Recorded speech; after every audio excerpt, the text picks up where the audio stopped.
Sejam bem-vindos mais uma vez. Finalmente nós chegamos na nossa aula de número 6, onde nós estamos tratando do tema obsessão e desobsessão. Nesta aula nós falaremos de subtemas como a questão da consciência, a questão da moderna técnica de desobsessão chamada de dialogação, fazendo um panorama geral de como funciona esta técnica, sem entrarmos, é claro, neste momento em grandes detalhamentos, pois estes estarão reservados para aulas específicas e muito provavelmente algumas delas serão bem particulares, porque trataremos de assuntos que são pertinentes a tarefas ou reuniões de cunho mediúnico, que são reuniões particulares, e muitos detalhamentos destas reuniões, por uma questão de ética, é claro, nós não vamos tratar publicamente. Mas sim, nós falaremos sobre o que fazer e o que não fazer neste processo desobsessivo através da dialogação. Lembrando que em aulas anteriores nós falamos que as pessoas que no passado passavam por problemas obsessivos eram tidas como possessos. Também dissemos que nas 3 formas ou nas 3 classificações de obsessão que Kardec nos apresenta em O Livro dos Médiuns, a forma mais gravosa, digamos assim, é a da subjugação, que Kardec mesmo, em determinadas circunstâncias, disse que se assemelha a uma verdadeira possessão. Então, em tempos passados, muitos enfermos da mente eram verdadeiros possessos ou obsediados, de certa forma, cujo caráter religioso católico da época tratava com métodos chamados de exorcismo, e a ciência tratava com a agressividade de eletrochoque, por exemplo.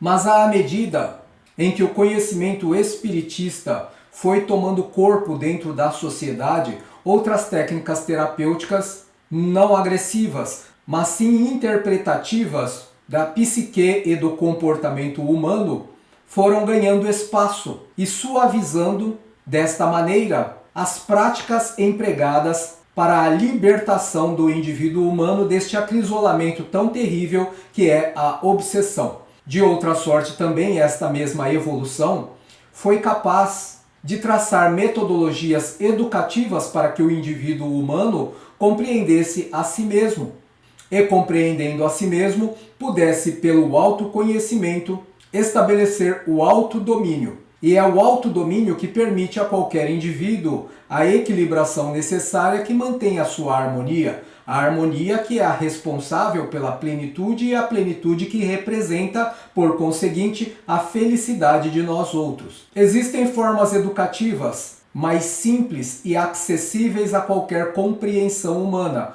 Outras, no entanto, são mais abrangentes, mais detalhadas, são metodologias científicas, tal qual a doutrina espírita. Nós, enquanto espiritistas, compreendemos que nem todas as pessoas conseguem, por uma questão consciencial, compreender a doutrina espírita na sua totalidade.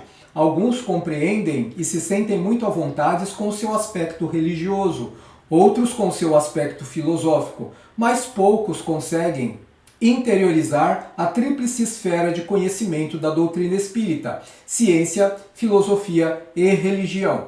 Aqueles que, por uma dedicação particular, conseguem conceber todas essas esferas com a mesma importância são aqueles que, obviamente, cresceram mais dentro do aspecto consciencial. E é sobre a consciência que nós vamos fazer um pequeno arrazoado para que nós possamos desenvolver, portanto, esta nossa aula 6, que é a aula sobre o tema obsessão e desobsessão. Podemos, de uma maneira bem simples, definir consciência como sendo o conjunto de experiências que nós adquirimos ao longo da nossa existência imortal e que estão interconectadas de forma a produzirem efeitos lógicos que nos impulsionam a tomar algumas decisões na nossa vida. Algumas decisões são bem acertadas, o que denota que estas interconexões de experiências estão bem ajustadas. Outras decisões São decisões que aparentemente, para o indivíduo que as toma, são plenamente lógicas, mas em cujos resultados fica evidenciado que existe alguma coisa errada no campo do discernimento ou do julgamento. Assim é que se refazem cognitivamente todas essas ligações, buscando ajustar aquilo que deu certo com aquilo que não deu certo. Desta forma, o que nós queremos dizer é que a visão de mundo deste indivíduo vai se alternando à medida em que ele vai experienciando mais e mais, à medida em que ele obtém resultados favoráveis e resultados desfavoráveis ao seu empreendimento na busca pela felicidade. Assim, resumidamente, nós temos na humanidade terrena indivíduos mais conscientes e aqueles menos conscientes. Se temos, portanto, indivíduos mais conscientes e menos conscientes, é lógico que a lidação que nós teremos na vida de relação com tais indivíduos deverá se modificar ou se amoldar de acordo com o grau de consciência de cada um deles. Dito isso, fica fácil de compreender que quando nós nos referimos ao indivíduo humano ou terrícola, aquele que é o habitante da Terra, e nisso nós não fazemos distinção entre encarnados e desencarnados, que quando trabalhamos a orientação de tais indivíduos, devemos entender-lhe o aspecto psicológico que ele construiu, ou seja, seus sistemas de crença, para que trabalhemos de forma a não aviltar ou vulnerar aquilo que ele construiu ao longo do tempo, pois que de outra sorte nós não conseguiremos uma comunicação útil no nosso relacionamento. Mais uma vez, esteja ele encarnado ou não. Cada um de nós tem o livre-arbítrio e o livre-arbítrio funciona de forma correspondente ao grau de consciência deste indivíduo. É falsa, portanto, aquela premissa que diz que no momento que o indivíduo desencarna, ele estará em paz, estará feliz. Tudo isso só acontecerá de forma correspondente ao grau de consciência que ele tiver construído ao longo de sua existência imortal, nesta vida, desde as vidas anteriores até o presente momento, quando, portanto, estivermos lidando em processos desobsessivos através desta moderna técnica que é a dialogação, e nós vamos explicar porque é uma técnica moderna. É de rigor que entendamos que os processos anteriores do exorcismo, o eletrochoque e tudo o mais fazem parte de um período quase que de barbárie da lidação com a psique humana. Agora que nós já entendemos isso, nós podemos falar um pouquinho sobre a desobsessão e como ela funciona nas reuniões espíritas. Como nós já dissemos, obviamente, sem riquezas de detalhes,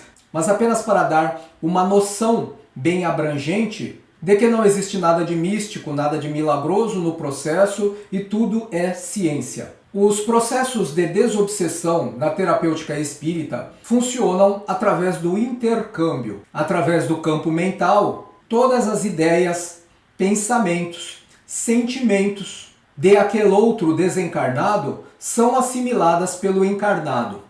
É claro que existem médiuns com faculdades diferentes dentro da mesma proposta de intercâmbio, seja o da psicofonia especificamente, a qual nós estamos tratando agora, que é o médium que tem a capacidade de verbalizar tudo aquilo que o espírito expressa, e que, numa variante de faculdades fenomênicas, cada médium tem um comportamento de assimilação diferente. Alguns apenas ouvem uma voz na sua mente e transmitem o que ouvem. São médiuns intuitivos.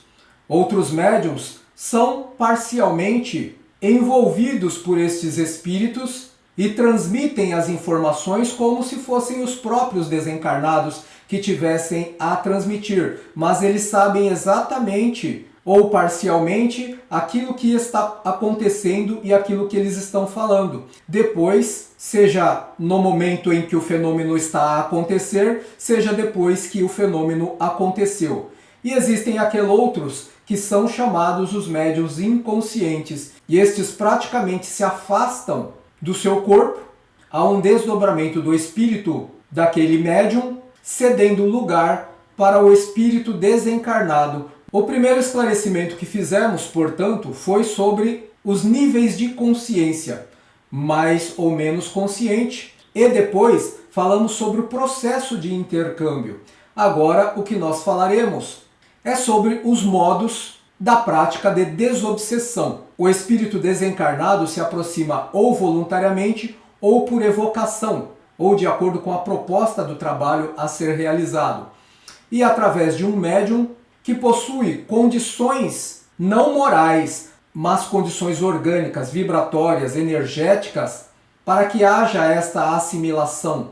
E é através deste médium previamente escolhido, quiçá pelos próprios assistentes do plano superior espiritual, é que este espírito comunicante se manifesta. Quando nos trabalhos de desobsessão, portanto, o objetivo do trabalho é sempre o esclarecimento. E aí fazemos um grifo, ou salientamos mais uma vez. O trabalho é sempre de esclarecimento daquele espírito que em uma sessão de desobsessão se apresenta voluntariamente ou é evocado, para que ele entenda, primeiramente, a sua situação atual. Existem espíritos, como já o dissemos, que desencarnam sem nenhuma noção que existe uma vida além da vida física. E, portanto, é claro que eles se encontrarão totalmente perdidos na vida espiritual. Os sentidos, como eles o conheciam, é totalmente outro, totalmente diferente. As questões de tempo, geografia e espaço são muito diferentes da vida física, e isso lhe atordoa completamente. Existem espíritos que passaram pela vida física perambulando nas ruas como andarilhos. Existem espíritos que foram vitimados pela obsessão praticamente durante toda a vida, e estes passam para o plano etéreo em absoluta dementação. Existem espíritos feridos na guerra, vítimas de morte violenta, que foram algozes de outros, torturadores, criminosos. São espíritos de variadas ordens, e cada um deles, em passando por estas sessões de desobsessão, deverão ser atendidos de forma caridosa, lembrando que eles também são vítimas da própria ignorância. E no momento em que o espírito aporta sobre o médium, e este aportamento em uma sessão mediúnica pode ser na modalidade individual, ou seja, um espírito se manifesta por vez, terminou a sua fala, o diálogo fraterno, se aproxima outro e assim sucessivamente, ou pode ser uma incorporação múltipla. Vários médiuns se permitem acoplar no campo áurico de vários espíritos e vários dialogadores fazem o trabalho com cada um destes médiuns, dialogando com cada um destes espíritos. Em qualquer uma destas modalidades, e isto varia muito de casa espírita para casa espírita, já que depende da forma organizacional que aquela instituição entendeu mais produtiva para os seus trabalhos, é que, a partir de então, vão acontecendo os diálogos ou o diálogo. O dialogador, antes de tudo, deve ser uma pessoa que tenha profundo conhecimento moral, o aspecto religioso, mas antes de tudo, conhecimento sobre si mesmo, porque a sua tarefa naquele momento será a de condutor de almas. A pauta da dialogação deverá estar sempre voltada para, primeiro, ouvir sem ideias pré-concebidas, sem qualquer julgamento, sem estranheza daquilo que se diz, por mais terríveis que sejam as experiências transmitidas ou as palavras ditas, sem vaidade, sem mágoa, sem rancor, enfim, todas as paixões humanas que, eventualmente, o dialogador possua na pauta das suas imperfeições, tudo isso deve ser deixado de lado para entender o espírito comunicante como um irmão necessitado. Uma vez que a nossa malinha de mazelas tenha sido deixada por detrás da porta da Câmara do Trabalho onde nós nos situarmos, bastará que nós passemos a ouvir com muita atenção os queixumes daquele nosso companheiro, buscando, portanto, como já dissemos em outros vídeos,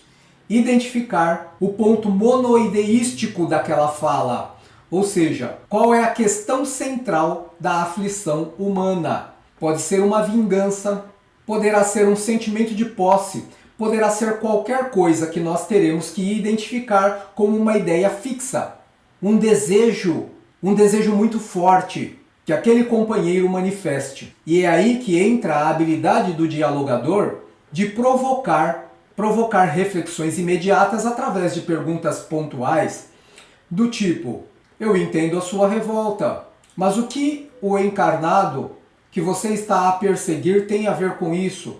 E aí ele vai se manifestando. Não cabe, ainda que estejamos em uma instituição onde um dos pilares é a religião, fazermos dissertações como um pregador para aquela alma desencarnada.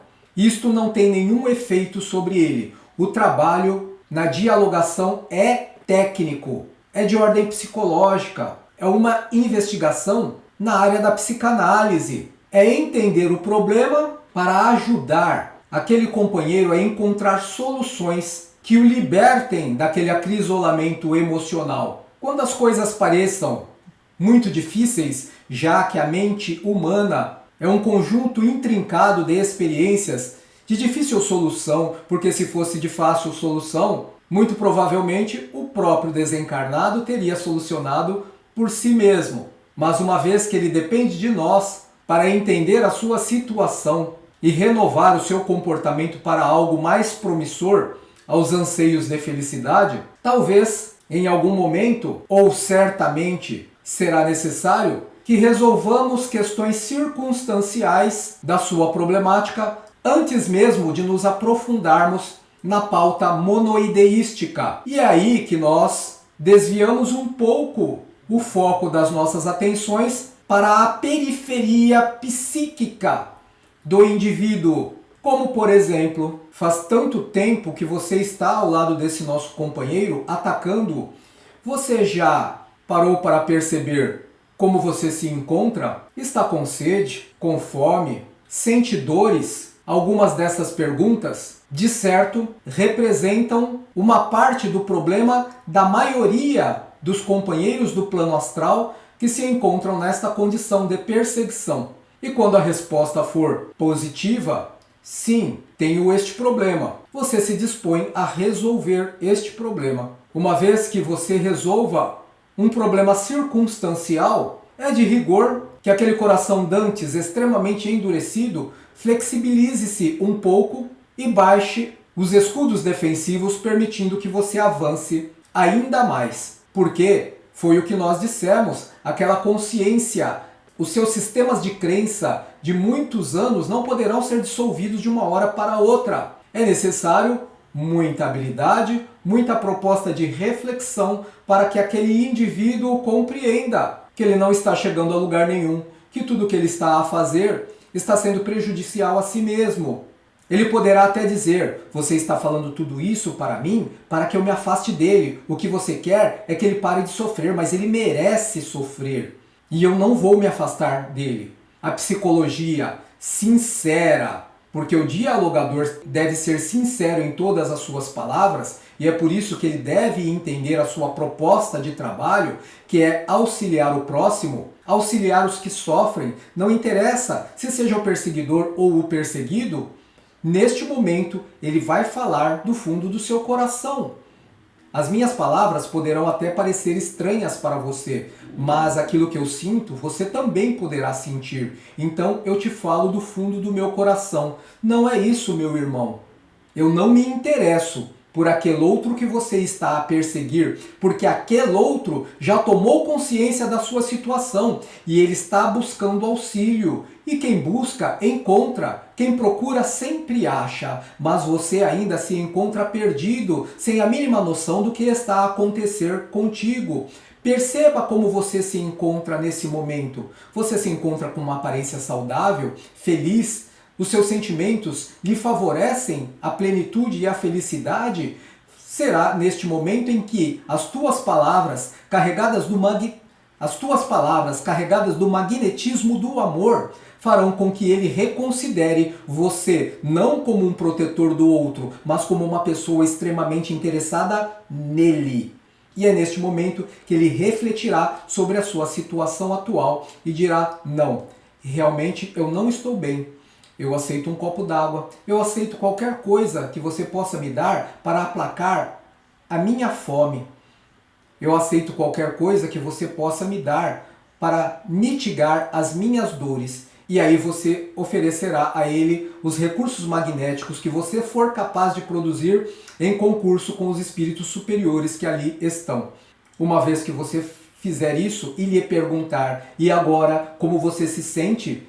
Ele será capaz de refletir, já liberto da ideia central que lhe afligia tanto o coração, concentrará todas as suas atenções em si mesmo e perceberá a mudança. E em percebendo a mudança, ele confiará mais em ti e aceitará a sua ajuda. Percebamos, portanto, que em nenhum momento nós falamos de Jesus, nós propusemos qualquer pregação evangélica para aquele companheiro, pois que, no estado em que se encontrava, aquilo não faria para ele o menor sentido.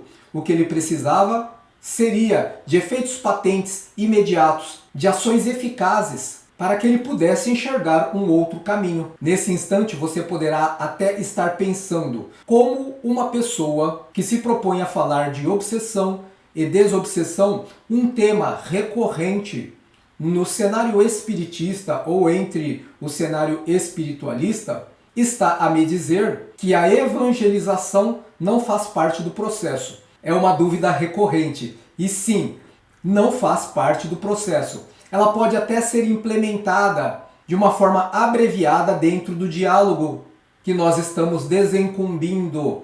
Mas o fator essencial aqui é de conhecimento científico. Afinal, não está escrito lá no capítulo 1 do livro de Allan Kardec, uma das obras da codificação, a Gênese, que o Espiritismo e a ciência se complementam. Que a ciência, sem o Espiritismo, será incapaz de explicar uma série de fenômenos que hoje nós conhecemos. E o Espiritismo, sem a ciência, perderá suas bases. Portanto, quando o Espiritismo apontar um caminho que seja diferente da ciência, a recomendação de Kardec foi: ficai com a ciência. Assim, eu espero que tenha havido um bom entendimento deste nosso propósito educativo, e eu acredito que sim. Então nós vamos encerrando por hora a nossa 6ª aula sobre o tema obsessão e desobsessão. Eu aguardo vocês na próxima aula. Tenham uma boa vida!